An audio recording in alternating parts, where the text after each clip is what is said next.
उत्तर प्रदेश के मुख्यमंत्री योगी आदित्यनाथ इस बार का विधानसभा चुनाव गोरखपुर से लड़ेंगे। इस ऐलान के बाद उत्तर प्रदेश में सियासी सरगर्मियां तेज हो गई हैं। पूर्व मुख्यमंत्री और समाजवादी पार्टी के मुखिया अखिलेश यादव इस फैसले को योगी आदित्यनाथ के घर वापसी से जोड़ रहे हैं। योगी आदित्यनाथ को गोरखपुर से उतारने का क्या है सियासी समीकरण और इसके क्या मायने हैं, आज हम आपको पूरा इसका समीकरण और पूरा गणित बताने वाले हैं सीधे गोरखपुर से। मैं आभारी हूं आदरणीय प्रधानमंत्री जी का, आदरणीय राष्ट्रीय अध्यक्ष जी का और संसदीय बोर्ड का, जिन्होंने मुझे गोरखपुर से भारतीय जनता पार्टी का प्रत्याशी बनाया है। मुझे खुशी है इस बात की कि भारतीय जनता पार्टी ने पहले ही उन्हें अपने घर भेज दिया। उत्तर प्रदेश में आजकल जो कुछ भी हो रहा है सब चुनावी है। उत्तर प्रदेश में आजकल जो कुछ भी बोला जा रहा है वो सब सियासी है। यही फाइनल चुनाव है, यही फाइनल चुनाव है। उत्तर प्रदेश में आजकल हवा भी किसी गांव या शहर से नहीं बल्कि चुनावी बूथों से होकर गुजरती है। गोरखपुर उत्तर प्रदेश के मुख्यमंत्री की कर्मस्थली भी रही है और शक्ति का स्रोत भी। पिछले कई चुनावों के आंकड़े तो यही कहते हैं कि यहां का रंग भगवा है और ढंग केसरिया। योगी आदित्यनाथ जी, मुख्यमंत्री योगी आदित्यनाथ के गोरखपुर शहर विधानसभा क्षेत्र से चुनाव लड़ने की घोषणा के बाद गोरखपुर वासियों में खुशी की लहर है। गोरखपुर के लोगों ने एक दूसरे को मिठाई खिलाकर खुशी का इजहार किया। लोगों का कहना है कि मुख्यमंत्री योगी आदित्यनाथ पहले भी वर्षों से लगातार चुनाव लड़कर जीतकर आए हैं। ऐसे में गोरखपुर के लोग शीर्ष नेतृत्व के फैसले का स्वागत करते हैं। हमें तो बहुत खुशी है और गोरखपुर से योगी जी पहले भी चुनाव लड़ चुके हैं और फिर उन्होंने गोरखपुर पार्टी ने उनको गोरखपुर के लिए चुना है चुनाव लड़ने के लिए, तो इसलिए हम लोग खुशी मना रहे हैं और मिठाई बांट रहे हैं और मिठाई खिला रहे हैं। मिठाई खिला रहे हैं क्योंकि योगी जी फिर अपने गोरखपुर से एक विधायक का चुनाव लड़ने के लिए आ रहे हैं। हम लोग बहुत खुश हैं और जैसे ही पता चला है कि योगी जी यहाँ से चुनाव लड़ रहे हैं, हम लोग ने लड्डू, जैसा कि आप देख रहे हैं, हम लोग लड्डू लिए हैं और सबको हम लोग लड्डू खिला रहे हैं जो यहाँ पे आ रहे हैं। गोरखपुर से योगी को चुनाव लड़ाने के पीछे कई तर्क दिए जा रहे हैं। माना जा रहा है जिस तरह काशी से संसदीय चुनाव लड़कर प्रधानमंत्री मोदी ने पूरे पूर्वांचल में बीजेपी के लिए लहर बना दी थी, ठीक उसी तर्ज पर योगी आदित्यनाथ गोरखपुर से चुनाव लड़कर पूरे पूर्वोत्तर में बड़ा असर दिखा सकते हैं। यूपी की सबसे हॉट सीट बन चुकी गोरखपुर सदर सीट पर योगी के लड़ने के कई मायने हैं। जाहिर है राजनीतिक मतलब यही है कि गोरखपुर से लड़ते हुए योगी गोरखपुर बस्ती मंडल की 41 सीटों पर सीधी नजर रखेंगे। अभी तक इन 41 सीटों पर ज्यादातर पर भगवा का ही कब्जा है और भाजपा 2022 में भी ये सभी सीटें बचाए रखना चाहती है। योगी की उम्मीदवारी इसी कवायद की एक कड़ी है। गोरखपुर सदर सीट पर बीते 33 साल से भगवा का कब्जा है। खुद योगी आदित्यनाथ 1998 से 2017 तक गोरखपुर संसदीय सीट से अपराज्य रहे हैं।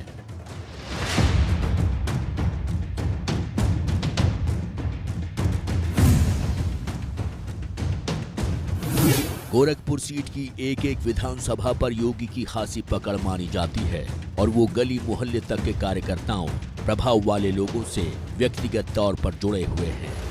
यहाँ से योगी की उम्मीदवारी तय होने पर किसी को अचरज भी नहीं है। योगी की चुनावी रणनीति से वाकिफ लोग जानते हैं कि वो चुनावी बिसात बिछाने, उसे अमली जामा पहनाने के महारथी हैं।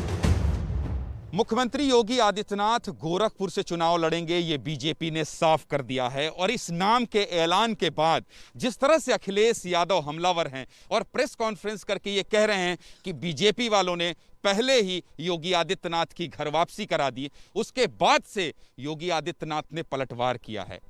उन्होंने पलटवार किया है और कहा है तुम्हारा क्या होगा बबुआ, ना घर के रहोगे ना घाट के। यही जानने और समझने के लिए उस सीट पर, उस शहर पर हम पहुंचे हैं जहां से मुख्यमंत्री आदित्यनाथ, योगी आदित्यनाथ चुनाव लड़ने वाले हैं। गोरखपुर की तमाम जनता है तो सबसे पहले समाजवादी पार्टी के लोग हैं, इन लोगों से बात करते हैं। आप तो घर जाएंगे नहीं? नहीं, घर नहीं जाएंगे, एकदम निकल गया हूँ। ये मैदान में हमें सरकार बनानी है, हमारी सरकार बन रही है तो हम तो मैदान में हैं। कैसे बन रही है हमारी सरकार? अरे मतलब घबराइए मत, पर कैसे बन रही है? पूर्ण बहुमत की सरकार। कैसे बन रही है, क्यों बनेगी? जनता बना रही है।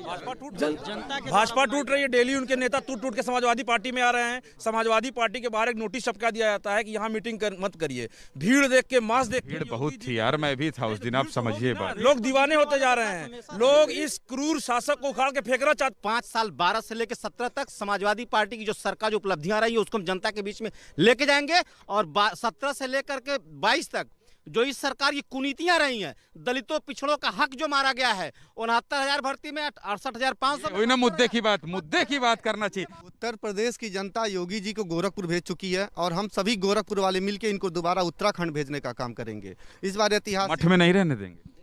मठ में नहीं, उनका परिवार उनको बुला रहा है, क्योंकि उत्तर प्रदेश के सभी परिवार वाले उस दर्द को समझ रहे हैं और उत्तर प्रदेश के और गोरखपुर के सभी लोग उनको यह बताना चाहते हैं कि आप पहले मठ और उत्तर प्रदेश का गोरखपुर का सेवा न करके पहले अपने परिवार का सेवा करिए। परिवार का सेवा, संत महात्मा है, त्याग दिया है पूरा जीवन है। आप जो है इस तरह, अच्छा ठीक है सुनिए, आ रहे हैं आपके पास, आ रहे हैं। कांग्रेस के साथी हैं, कल भी हमारे साथ जुड़े थे।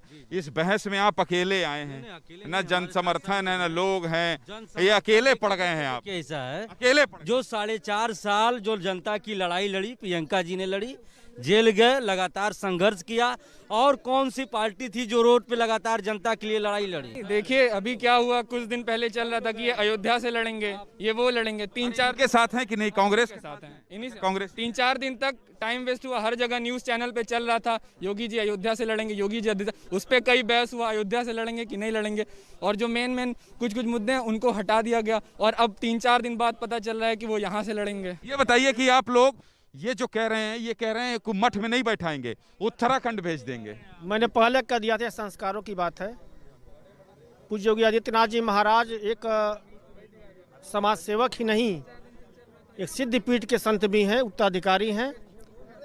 उनके बारे में किसी भी तरह की नकारात्मक ऐसी टिप्पणियां करना, पहले तो मैं ये कह सकता हूं हम सभी को बचना चाहिए। यहाँ आने से अयोध्या में भी फर्क पड़ेगा, आसपास के 40-50 में पड़ेगा सीट में, कि बस गोरखपुर किसी तरह निकल जाए वाला मामला है? जी देखिए, शीर्ष नेतृत्व ने उनको भेजा है, हमारे संगठन ने भेजा है। वो महाराज जी अपने इच्छा से नहीं आए, उनको संगठन, हमारी पार्टी संगठन चलाती है, संगठन ने उनको भेजा है कि आप आइए। और गोरखपुर के साथ पूरा पूर्वांचल की सीट पे प्रभाव पड़ने वाला है, और जो यहाँ पे हम लोग एक विधानसभा छूट गया था, यहाँ पूरा 9 का 9 हम लोग जीतेंगे इस बार।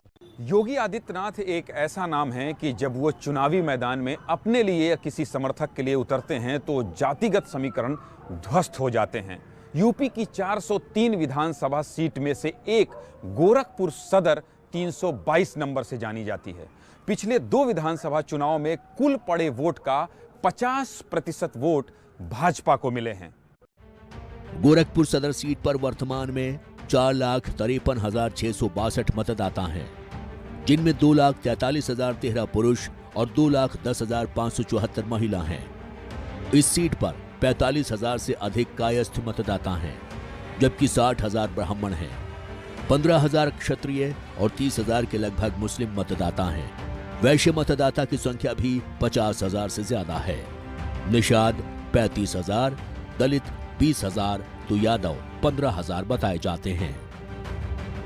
1951 में इस सीट पर पहली बार चुनाव हुआ था, तब कांग्रेस के इस्तीफा हुसैन पहली बार विधायक बने थे।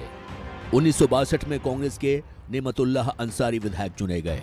1967 में ये सीट भारतीय जनसंघ के पास चली गई और उदय प्रताप दुबे विधायक बने। 1969 में जनसंघ के ही रामलाल भाई, जबकि 1974 से 1977 तक वरिष्ठ अधिवक्ता अवधेश कुमार श्रीवास्तव जनसंघ से विधायक चुने गए। 3 बार जनसंघ का विधायक होने के बाद 1985 में ये सीट कांग्रेस के सुनील शास्त्री ने जनसंघ से छीन ली, पर 1989 में ये सीट फिर भाजपा के शिव प्रताप शुक्ला ने कांग्रेस से छीन ली। तब से इस सीट पर भाजपा का कब्जा है। देखिए, पूर्वांचल योगी आदित्यनाथ की अपनी कर्मभूमि है। वहाँ हिंदुत्व पर उन्होंने बहुत काम किया है, उनका मठ वहीं से आता है। गोरखपुर में उन्होंने बहुत विकास किया, उनके व्यक्तिगत रिश्ते भी वहाँ बहुत हैं। अगर वो अयोध्या से लड़ते तो सिर्फ धर्म का एक संदेश जाता, वहाँ से धर्म का संदेश है, व्यक्तिगत संदेश है। अभी फिलहाल पूर्वांचल में इतनी रैलियाँ नरेंद्र मोदी जी ने की हैं कि लगता है पूर्वांचल एक जमीन मजबूत है भारतीय जनता पार्टी के लिए। आज नरेंद्र मोदी द्वारा की गई रैलियों को देखा है, योगी आदित्यनाथ का टिकट देखा, इससे पता चलता है कि भारतीय जनता पार्टी ये संदेश देना चाहती है कि योगी जिस जमीन से उभर के आएंगे वो जमीन पोली नहीं है, वो मजबूत है। 2002 में योगी भाजपा से नाराज हो गए थे। वो 4 बार के विधायक शिव प्रताप शुक्ला को टिकट देने का विरोध कर रहे थे, लेकिन भाजपा ने उन्हें नजरअंदाज किया। तब योगी ने अपने चुनाव संचालक डॉक्टर राधा मोहन दास को निर्दलीय के रूप में चुनाव लड़ा दिया।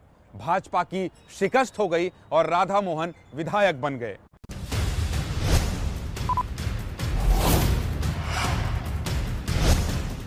– 2017 के चुनाव में भाजपा के राधा मोहन दास अग्रवाल को 1,22,221 वोट यानी 55.85% वोट मिले, जबकि उनके निकटतम प्रतिद्वंदी रहे सपा कांग्रेस गठबंधन के प्रत्याशी राणा राहुल सिंह को 61,491 यानी 28.10% वोट से संतोष करना पड़ा। 2012 के विधानसभा चुनाव में भी भाजपा के राधा मोहन दास अग्रवाल को 49.19% वोट हासिल हुए थे। कभी मुख्यमंत्री योगी आदित्यनाथ के बेहद करीबी रहे और गोरखपुर शहर से मौजूदा विधायक राधा मोहन दास अग्रवाल का टिकट कट गया है। ऐलान से पहले तक अग्रवाल अपनी सीट को लेकर पूरी तरह आश्वस्त थे, लेकिन यहां से उनका टिकट नहीं कट सकता। हालांकि सूत्रों के मुताबिक पार्टी अपने इतने वरिष्ठ नेता को ऐसे नहीं कुर्बान करेगी। कहा जा रहा है कि राधा मोहन दास लंबे समय से राज्यसभा सीट के लिए बैटिंग कर रहे थे, मगर बात नहीं बनी। ऐसे में पार्टी उन्हें इसके बदले विधान परिषद भेज सकती है। अयोध्या और गोरखपुर में बहुत ज्यादा अंतर है, दोनों के 2 डायमेंशन हैं। अयोध्या खुद में एक संदेश है, वहां से योगी आदित्यनाथ लड़े या ना लड़े। राम मंदिर निर्माण के बाद अयोध्या एक ऐसा बड़ा संदेश है जहां से किसी के लड़ने से किसी नए संदेश के निकलने की उम्मीद नहीं की जानी चाहिए। लेकिन अगर योगी आदित्यनाथ गोरखपुर से लड़ते हैं तो जो संदेश पुराना पड़ गया था वो नया होगा, वो ताजा होगा और ज्यादा इंसेंटिव होगा।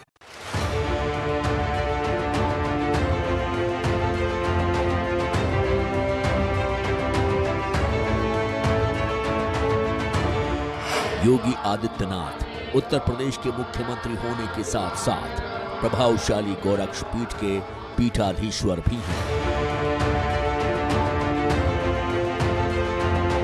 मैं आभारी हूं आदरणीय प्रधानमंत्री जी का,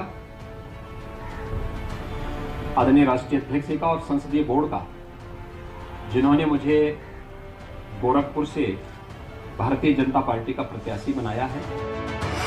गोरखपुर और योगी आदित्यनाथ का रिश्ता ऐसा है कि दोनों को एक दूसरे का पर्यायवाची तक कहा जाता है।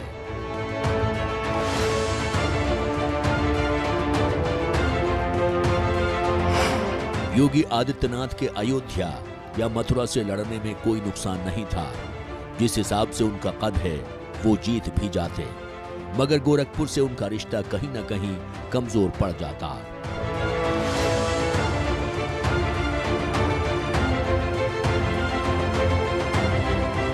उन्हें अपने गोरखपुर के साथ अपनी विधानसभा पर भी ध्यान देना पड़ता और दोनों में संतुलन बना पाना मुश्किल होता।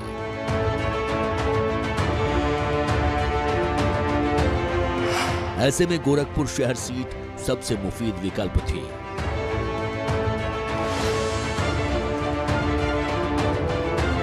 और यही वजह है कि योगी गोरखपुर ही नहीं बल्कि पूरे प्रदेश में जीत की हुंकार भर रहे हैं, जबकि विपक्ष इसे कमतर बताने की कोशिश में उन्हें घर भेजना बता रहा है।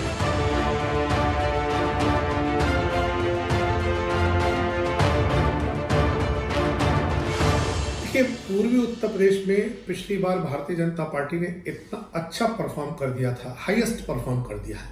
तो परफॉर्मेंस के लिहाज से देखिए तो कोई विपक्ष को बहुत नुकसान नहीं हुआ। विपक्ष वहां हमेशा गेनर हुआ, या फैसला लिया गया होता या कोई और फैसला लिया गया होता। लेकिन एक बात सही है कि अगर पूरे उत्तर प्रदेश को बांटे, पूर्वांचल, रोहिलखंड, बुंदेलखंड, पश्चिमी अवध, तो पूर्वांचल की जमीन से योगी आदित्यनाथ के लड़ने से यह संदेश जरूर जाएगा कि उत्तर प्रदेश में सबसे मजबूत स्थिति पूर्वांचल में भारतीय जनता पार्टी की है। और जिस तरह वॉकओवर जैसी स्थिति थी जो पश्चिमी उत्तर प्रदेश में कभी कभी दिखने लगती है, वो स्थिति कभी दिखेगी नहीं, वो दिखाई नहीं पड़ सकती। आप गोरखपुर से देख रहे थे यूपी के सियासी समीकरण और हर पल बदलती राजनीति के हर रंग।